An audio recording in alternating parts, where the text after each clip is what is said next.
Microsoft এক্সেলে অনেক সময় আমরা জাস্টিফাই করতে গিয়ে সমস্যায় ফেস করি, অর্থাৎ লাইন অ্যালাইনমেন্টে সমস্যা তৈরি হয়।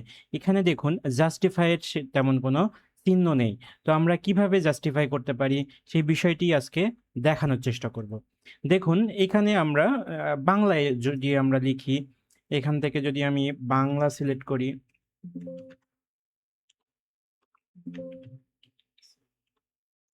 তো বাংলায় যদি আমরা এখানে লিখি যে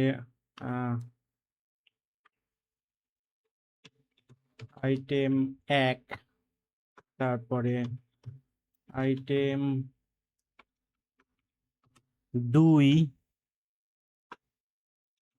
আইটেম ৩। তো এখানে আমরা একটা কবিতায় লিখি আর মতো লিখি, আমাদের দেশের নাম বাংলাদেশ। আবার লিখি আমাদের দেশের নাম বাংলাদেশ। এই লেখাটাকে আমরা কপি করি। তো এখানে এই লেখাটাকে কপি করে এখানেই আমরা পেস্ট করি। তো সেম ভাবে যদি আমি একই জিনিস ডাবল দিয়ে দিই, এখানেও দিলাম, একই জিনিস ডাবল দিলাম। তো এই লেখাটা কিন্তু এই ঘরের মধ্যে। তো এখন দেখুন এইদিকে চলে গেছে। তো আমরা এই ৩ টা লেখাকে সিলেক্ট করতে পারি। যেমন এইভাবে সিলেক্ট করে দিতে পারি। সিলেক্ট করে দিয়ে কিবোর্ড থেকে কন্ট্রোল 1 প্রেস করলে, কিবোর্ড থেকে কন্ট্রোল যদি 1 প্রেস করি তাহলে আমাদের এই অ্যালাইনমেন্টটা আসে। তো এখান থেকে জেনারেল দেওয়া আছে, এখান থেকে আমরা জাস্টিফাই ক্লিক করে ওকে দিয়ে দিব। এখন দেখুন ২ টা লেখা জাস্টিফাই হয়ে গেল এবং একই সাথে র‍্যাপ হয়ে গেল।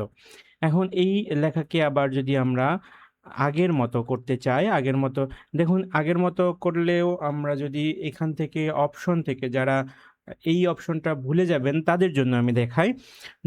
ধরুন এখান থেকে আমরা ২ টা সিলেক্ট করলাম। করার পরে অ্যালাইনমেন্টের এই ডান পাশের এখানে ক্লিক করলে দেখতে পাবেন এখানে একটি অ্যালাইনমেন্ট নাম্বার এগুলো দেওয়া আছে। এখান থেকে আমরা যদি জাস্টিফাই দিয়ে দিই, এখান থেকে ওকে করলে হয়ে যাবে।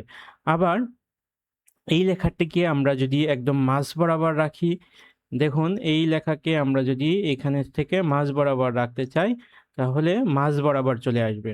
এখন আমাদের প্রয়োজন যেটা, সেটা হচ্ছে এই লেখাকে জাস্টিফাই করব এবং সুন্দর যেন দেখায় সেভাবে লিখব। তো এখানে একটু আমি বড় করে দিই। দেখুন এখানে আবার একটু আলাদা হয়ে গেল। তো এই লেখাটুকু ক্লিক করে আমরা এটা উপরে দিয়ে দিতে পারি, অথবা মাঝখানে দিয়ে দিতে পারি, অথবা এখান থেকে সমান করে নিতে পারি। তো এভাবে আমরা লেখাগুলোকে জাস্টিফাই করে নিতে পারবো। আবার যদি আমি একই লেখা যদি এখানে পেস্ট করি তাহলে দেখুন কিভাবে লেখা হয়। অটোমেটিক্যালি জাস্টিফাই হয়ে যাচ্ছে। এভাবে যদি আমরা আবার লেখাগুলোকে পেস্ট করতে থাকি তাহলে এখানে অটোমেটিক্যালি জাস্টিফাই হয়ে যাচ্ছে। তো এভাবে মাইক্রোসফট এক্সেলে কোনো লেখা জাস্টিফাই করে নিতে পারেন।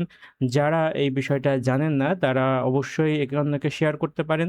আর এইরকম বিভিন্ন ধরনের ট্রিক্স বা টিপস আমি পরবর্তীতে আমার ভিডিওর মাধ্যমে দিয়ে দেওয়ার চেষ্টা করব ইনশাআল্লাহ। আশা করি সকলের উপকার হবে।